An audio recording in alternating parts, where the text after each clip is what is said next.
AR Tamu Bolon. Selamat petang, Pak. Selamat petang, Pak Tamu Bolon. Selamat petang. Selamat petang, Mas Rizky sama Mbak. Ada Andi Pak. Andi. Ya. Iya. Saya Ya, ingin ke yang ada dulu di dekat saya ini, Pak ya. Pak Benyamin untuk ditanya. Ini menjadi pro dan kontra, menjadi banyak pertanyaan tadi, Pak, sesuai dengan di awal kami tadi, bahwa ini akan dibawa kemana sesungguhnya? Apakah pengadilan militer, apakah pengadilan umum, kemudian apakah pengadilan militer ini mampu membuat ini seadil-adilnya begitu, Pak? Karena mengingat bahwa memang kasus ini juga cukup menarik perhatian publik dan kemudian konon kabarnya kalau pengadilan militernya sulit sekali untuk transparan. Dari mana saya harus menjawab? Ya, bagaimana? Ini harus ditaruh di mana? Pengadilan militer atau pengadilan umum menurut Pak Benyamin? Kalau menurut saya pelakunya memang semuanya militer. Apa yang diperbuat walaupun efeknya kepada sipil, ya. Saya melihat bahwasanya perbuatan itu diawali dengan perbuatan yang merupakan kejahatan militer, ya. Mereka mencuri senjata, kemudian mereka dengan niat mencuri senjata itu mereka membunuh. Pembunuhan itu apakah terhadap sipil atau ini? Tapi kalau saya melihat dua unsur saja, niat daripada pembunuhan, kemudian alat yang dipergunakan, bagaimana alat itu didapat ya dari gudang senjata, ya. Jelas ini suatu perbuatan yang tunduk kepada peradilan militer. Kemudian kalau katakanlah tidak transparan, ya. Saya mengikuti peradilan militer itu sejak saya sekolah dulu mahasiswa. Kemudian dari perkara-perkara yang mulai diadili oleh Hakim Kolonel Hendro Tromo, kemudian Iskandar Kamil, kemudian yang terakhir peradilan yang menyangkut orang-orang hilang, ya. Saya punya akses, saya bisa dihadiri dan siapapun juga Bisa terlibat, bisa lihat langsung. bisa lihat, ya, yang bersifat sesuai dengan undang-undang terbuka untuk umum. Oke.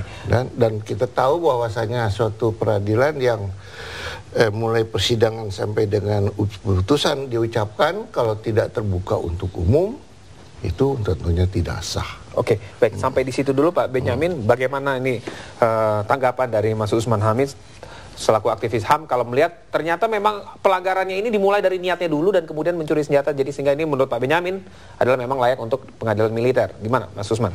Ya, makasih Bung Rizky. Sebenarnya kita bisa lihat atau membahas masalah ini dari sisi landasan hukum, bisa juga dari sejarah hukum militer, atau juga bisa dari sumber-sumber hukum militer. Katakanlah kita mulai dari landasan hukum untuk melihat perbuatan dari para pelaku. Tadi Pak Benyamin sudah mengatakan ada perbuatan untuk mengambil senjata. Itu bisa saja masuk dalam kategori kejahatan militer. Sebenarnya ada perbuatan lain, misalnya menembak mati atau mengakibatkan atau merampas nyawa orang lain. Yang akibat kematian itu memang dikehendaki. Jadi ada unsur willen, niat, dan ada unsur wetten. Ada akibat yang terjadi itu memang diinginkan oleh si pelaku. Nah, dari segi ini sebenarnya landasan hukumnya bisa saja berbasis ganda antara hukum pidana umum dan hukum pidana militer. Memang sejak awal dari segi sejarahnya, hukum pidana militer dengan hukum pidana umum itu tidak pernah selalu tegas gitu. Bahkan sejak zaman Belanda ketika pertama kali Stadsblad tahun 1934 ditetapkan untuk Wetboek van Militair Strafrecht, itu untuk hukum pidana militer, itu merujuk pada hukum-hukum pidana umum. Jadi ini sebenarnya juga sudah dihapus di Belanda, tetapi ini masih berlaku di dalam sejarah di Indonesia.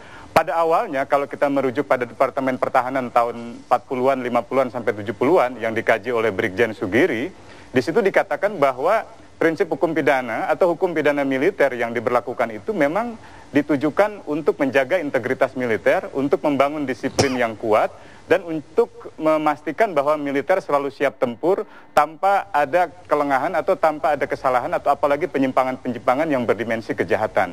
Sehingga hukum pidana militer disimpangi dari prinsip-prinsip pidana umum dengan maksud untuk menimbulkan pembebanan tertentu atau pemidanan yang lebih berat, sehingga menimbulkan efek yang jauh lebih besar. Ya, kalau... Tapi itu sampai tahun 40 dan tahun 50-an, persis menjelang pemberlakuan undang-undang darurat, itu mulai terjadi pencampuran antara kekuasaan peradilan militer dengan kekuasaan eksekutif.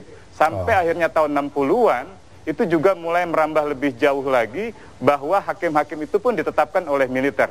Dari segi itu, independensinya dalam praktiknya itu banyak dipersoalkan. Jadi Anda ketakutan karena ada campur tangan eksekutif berarti kan? Tadi yang Anda sampaikan. Sebenarnya dalam situasi yang sekarang, peluang itu ada di ranah Panglima TNI. Karena pada akhirnya kunci untuk menetapkan perkara ini ke pengadilan umum atau ke pengadilan militer, itu ada pada Panglima TNI. Meskipun kalau kita kaji lebih dalam, kitab kedua Undang-Undang Hukum Pidana atau Hukum Acara Pidana, khususnya lagi Undang-Undang Peradilan Militer misalnya, bisa saja ada perbedaan pandangan. Katakanlah Polri sebagai penyidik peradilan umum itu tetap ingin mengajukan perkara ini ke peradilan umum, sementara penyidik POM katakanlah ingin membawa ini ke pengadilan militer. Sebenarnya undang-undangnya menyediakan agar auditor atau jaksa tinggi melakukan musyawarah. Pada akhirnya auditor jenderal itu juga dibolehkan oleh undang-undang melakukan musyawarah dengan jaksa agung. Kunci penentu akhirnya adalah jaksa agung. Nah, apakah dalam hal ini sistem peradilan umumnya difungsikan untuk memastikan prinsip-prinsip dasar dari peradilan ini berjalan dengan baik untuk semua pihak, untuk tersangka, untuk korban, untuk menurut masyarakat. Anda yang terbaik Anda dorong kemana? Bagaimana? Menurut Anda yang terbaik itu mendorong kemana? Pengadilan umum, pengadilan militer? Bagaimana? Bisa diulangi? Anda mendorongnya kalau untuk kebaikan, Anda mendorong kemana kalau begitu Mas Usman? Baik secara teoritik, tadi kan sudah dipaparkan dalam desain grafis TAP MPR pasal 3 ayat 4, kemudian pasal 65 Undang-Undang Nomor 3 Tahun 2004 tentang TNI. Seharusnya dibawa ke pengadilan umum. Nah, Undang-Undang Peradilan Militer ini rujukannya sudah banyak kadaluarsa. Misal baik itu dari segi Undang-Undang Dasar, Undang-Undang Pokok Kekuasaan Kehakiman maupun Undang-Undang tentang Prajurit Angkatan Bersenjata Republik Indonesia yang sudah dihapuskan semua, diganti dengan berbagai undang-undang produk reformasi. Pertanyaannya apakah kita mau mendorong pembaharuan hukum sesuai dengan arah reformasi atau tidak? Itu yang saya kira jadi pertanyaan kunci kepada ini harus dijawab sama kepala pengadilan militernya ya. Kalau sudah ada kedaluarsa, tidak lagi relevan. Kasian juga nih. Pak Tangguh Bolon, kami mengharapkan tanggapan Anda Pak, tapi kita harus jeda terlebih dahulu Pak. Nanti kami setelah jeda yang berikut ini. Begitu Pak, banyak kan Anda kerja.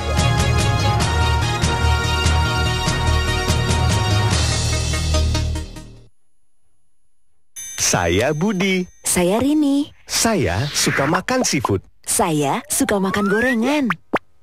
Tapi takut kolesterol tinggi. Kini hadir Nutrif Benecol untuk bantu turunkan kolesterol. Plant stanol esternya membantu turunkan kolesterol dalam 2 minggu.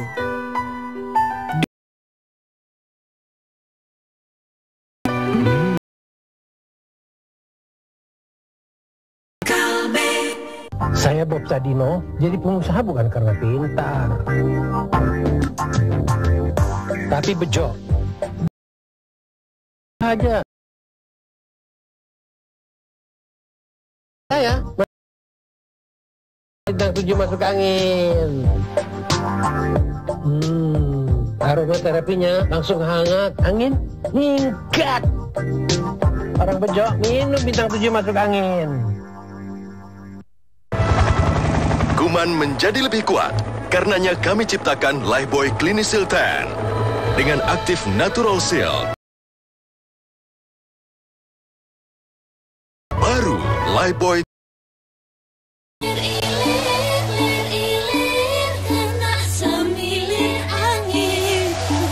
Gemeteran piye ta? Haye masuk angin. Kalau masuk angin, dia minum Antangin JRG. Antangin JRG hangat berkhasiat untuk melindungi dari masuk angin. Masuk angin, minumnya ya Antangin. Wes, teblas angine.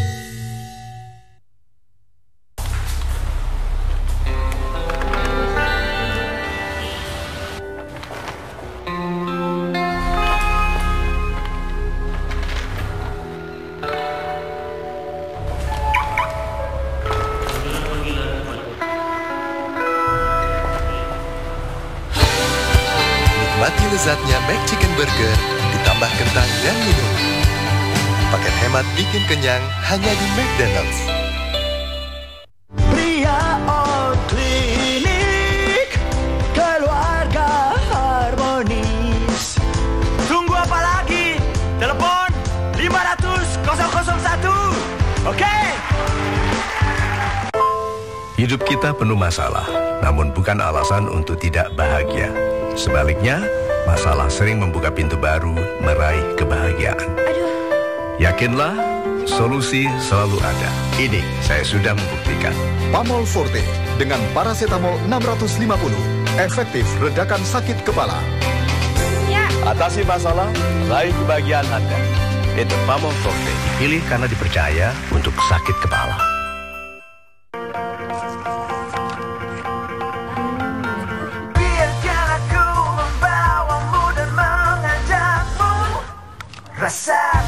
Cornetto baru, Dark Emma Chocolate Ice Cream dengan coklat chips lezat.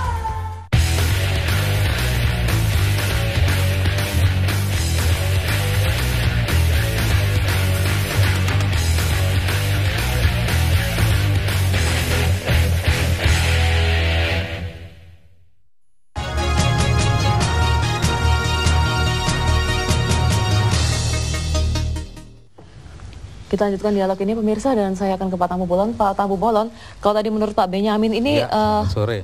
Ya, selamat sore Pak. Apa yang dilakukan oleh sang pelaku ini diawali dengan pencurian senjata sehingga layak dimasukkan ke peradilan militer. Tapi di sini ada substansinya adalah si pelaku ini juga melakukan tindakan pembunuhan Pak. Kalau menurut Anda ini bisa dimasukkan ke ranah pidana militer ataukah pidana umum mengingat yang dibunuh adalah masyarakat sipil Pak? Baik, saya akan meluruskan dulu ya. Bahwa yang pertama mengenai kewenangan mengadili pengadilan militer itu yaitu ditentukan dalam Undang-Undang 3197. Di sana dalam pasal 9 Anda sudah membaca sendiri kan tindak pidana. Kemudian dasar hukum itu sebagai kewenangan atau siapel pengadilan militer terhadap prajurit itu dulu harus dipegang dua hal itu. Dalam hal tindak pidana tentu saja ada dua, tindak pidana umum dan tindak pidana militer. Tindak pidana militer juga ada juga secara lebih mendalam beberapa tindak pidana militer. Perkara yang akan dilimpahkan ini kan berkasnya belum dilimpahkan ke pengadilan. Pasal apa yang akan diterapkan kita sebagai pengadilan belum bisa memberikan penjelasan. Sehingga nanti kita akan lihat. Tetapi persoalan sekarang ini kalau memang itu berkaitan dengan tindak pidana umum, kewenangan itu tetap berada di lingkungan pengadilan militer. Iya, Pak Tambu Bolon. Seperti apa yang saya, ya. Iya, tadi Anda sudah sampaikan bahwa seperti sesuai di Undang-Undang Nomor 31 Tahun 97 ya Pak. Memang jika yang melakukan adalah prajurit maka layak dimasukkan ke pengadilan militer. Namun ada juga Undang-Undang Nomor 34 Tahun 2004 Pak, di mana jika tindak pidananya adalah militer maka layak dimasukkan ke peradilan militer. Sebaliknya, jika pidana umum maka dia akan dimasukkan ke pengadilan umum. Begitu juga ada TAP MPR nomor 7 tahun 2000 Pak, pasal 3. Baik, kami mengerti. Sekarang yang menjadi persoalan, apakah TAP MPR nomor 7 tahun 2000 dan Undang-Undang 34 tersebut, apakah itu termasuk hukum acara? Itu bukan hukum acara. Hukum acara bukan, dia tidak memiliki kewenangan. Itu bukan ranah hukum acara. Ranah hukum acara itu berada pada Undang-Undang 31 tahun 1997. Kita berpendapat pada hukum formal. Hukum formalnya di mana? Yaitu Undang-Undang 31 tahun 97. Kalau boleh-boleh saja TAP MPR maupun undang lain menyatakan itu. Tetapi soal kewenangan mengadili justiabel peradilan militer itu berada pada hukum formal yaitu Undang-Undang 31 tahun 97.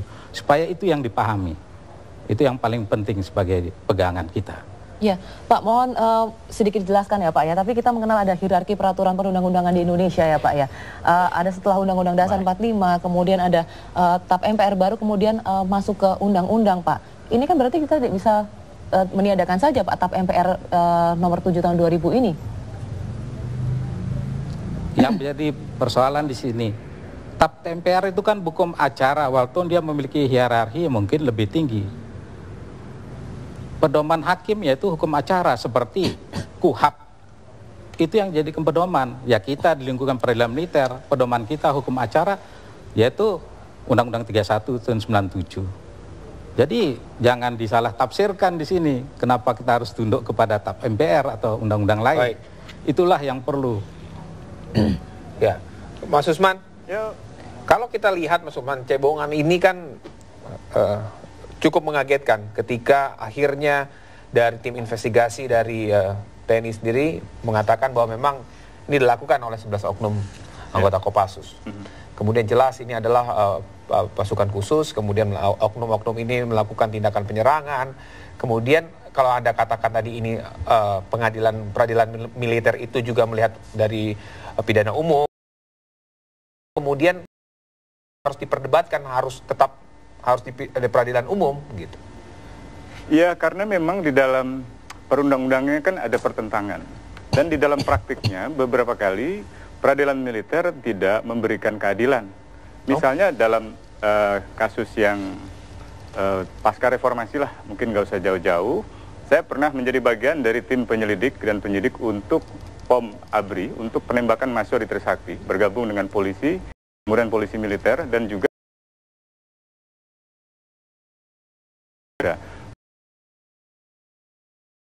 di Semanggi, juga sampai ke Kanada untuk uji balistik, bahkan sampai ke Belfast. Nah, hasil-hasil penyelidikan yang pernah berlangsung itu bahkan untuk yang Semanggi misalnya saya bisa katakan, itu pengadilannya nggak pernah digelar. Bahkan saksi-saksinya tidak pernah dipanggil. Sementara proses pengadilan Trisakti itu berhenti pada perdebatan antara pimpinan TNI dengan pimpinan Polri mengenai siapa atau jenis senjata dari satuan mana yang memuntahkan peluru untuk mengakibatkan tewasnya para mahasiswa Universitas Trisakti. Nah, yang kedua, misalnya dalam kasus penculikan aktivis di Mawar, saat itu pengadilan militer memvonis bersalah, bahkan menghentikan dari kedinasan. Tetapi belakangan tidak pernah diserahkan di dalam proses pemasyarakatan misalnya. Kalau menurut hukum Undang-Undang Nomor 31 tahun 97 kan sebenarnya kalau memang sudah menjalani hukuman itu diserahkan kepada lembaga pemasyarakatan sipil. Tetapi kenyataannya malah mendapatkan promosi sampai menjadi komandan Kodim di Ambon, di Pacitan, bahkan menjadi komandan batalion infanteri untuk Leuser gitu. Baik Mas Usman, saya dapat poin Anda. Berdasarkan pengalaman itu Pak Benyamin, ternyata memang kenyataannya ada Pak. Perjalanan buruk setelah reformasi ini, pengadilan militer itu tidak bisa terbuka, tidak fair tadi. Bahkan tidak disidangkan, pengadilannya tidak pernah ada tadi untuk kasus Semanggi tadi. Bagaimana Pak Benyamin melihat ini? Saya tidak karena kasus Semanggi lain, dan saya meninjau dari kasus Semanggi dengan kasus yang sekarang ini sedang ditangani ya. Saya melihat bahwasanya penanganan kasus sekarang ini bagi saya itu on the right track, ya. Biarkan mereka bekerja, karena apa yang mereka kerjakan itu adalah Indonesia, ya. Soal nanti dibawa ke pengadilan militer atau ke pengadilan umumnya, ya, memang mereka yang tidak setuju bisa melakukan eksepsi ya. Yang penting bagi saya peradilan militer cukup. Kemudian dan sebagainya. Saya contoh soal satu saja. Apa yang dilakukan pengalaman kami dalam memantau peradilan terhadap Ibnu Hajar yang Letnan Kolonel ya. Yang dibunuhnya itu bukan 4 orang. Masyarakat banyak, tapi dilakukan oleh peradilan militer. Yang penting bagi saya kepercayaan lah. Jadi biarkan tapi Anda percaya kan sama peradilan umum juga? Anda percaya juga sama peradilan umum kan bisa menyelesaikan kasus ini kalau ini di peradilan umum kan? Saya melihat bahwasanya peradilan umum itu sekarang banyak masalah lah. Biarkan mereka menertibkan diri sendiri, jangan direpotkan oleh hal-hal yang demikian. Ya. Orang hakim militer yang dipecat karena terima suap. Sementara peradilan umum tak terhitung. Saya nggak tahu lah. Jadi percaya aja, berikan kepercayaan saja toh. Oke. Baik, terakhir ke Pak Tampu Bolon. Pak Tampu Bolon, jadi menurut Anda tinggal menunggu saja begitu Pak Tampu Bolon? Begini, saya akan meluruskan dulu pendapat Komnas HAM. Itu tidak benar bahwa kasus Trisakti tidak pernah disidangkan. Saya sendiri hakimnya. Bukan Trisakti Pak. Semanggi. Ya, kasus Semanggi. Kasus Semanggi 1 itu saya hakimnya salah satu. Sayalah yang hakim ketuanya, saya yang memutus perkara itu, dan saya menghukum, dan putusannya Anda bisa tahu sendiri. Jadi tolong supaya lebih baik datang ke kantor, ke pengadilan militer, mencari data yang akurat. Jadi sehingga tidak membuat masyarakat menjadi bingung dengan hal-hal seperti ini. Apakah ada hukumannya Pak? Saya kira keluarga korban, saksi, teman-teman mahasiswa yang menjadi saksi tidak pernah dipanggil oleh pengadilan militer. Silakan Anda Kita akan mencari data bahas soal Semanggi di lain waktu. Oke, Mas Usman, kita akan hadirkan kembali nanti terkait dengan itu ya. Kalau boleh saya beri pernyataan terakhir? Ya, silakan. Jadi gini, ada prinsip asas di mana semua orang diperlakukan sama di muka hukum. Nah, di dalam kasus itu, maka pengadilan militer misalnya di tingkat pertama itu hanya bisa untuk kapten ke bawah, mayor ke atas pengadilan tinggi, dan seterusnya. Dari segi itu saja, itu setiap orang tidak diperlakukan sama di muka hukum. Ada satu kasus Jawa Tengah, misalnya seorang kopral dibela oleh penasihat hukum Mas kapten, Usman, tapi kalau begitu Anda mungkin mengajukan judicial review, Mas, terhadap Undang-Undang Nomor 31 ini, Mas. Sekali lagi, saya kira kalau kita bicara hukum acara pidana, pasal 90, kitab kedua hukum acara pidana, pasal 91, 92, 93 menjelaskan bahwa apabila dalam satu tindak pidana titik berat kerugiannya berada pada kepentingan umum, maka itu diajukan ke pengadilan umum. Apabila titik berat kerugiannya ada pada kepentingan militer, diajukan ke pengadilan militer. Kalau ada perselisihan, Jaksa Agung yang berwenang.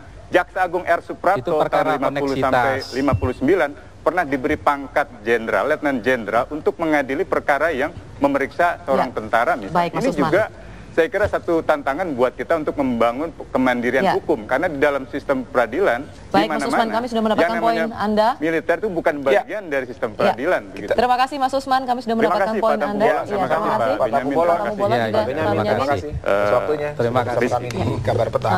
Dan pemirsa, kami masih akan kembali dengan sejumlah kabar penting lainnya. Di antara adalah, benarkah Ibas Yudhoyono mundur dari jabatan Sekjen? Sesaat lagi jawabannya.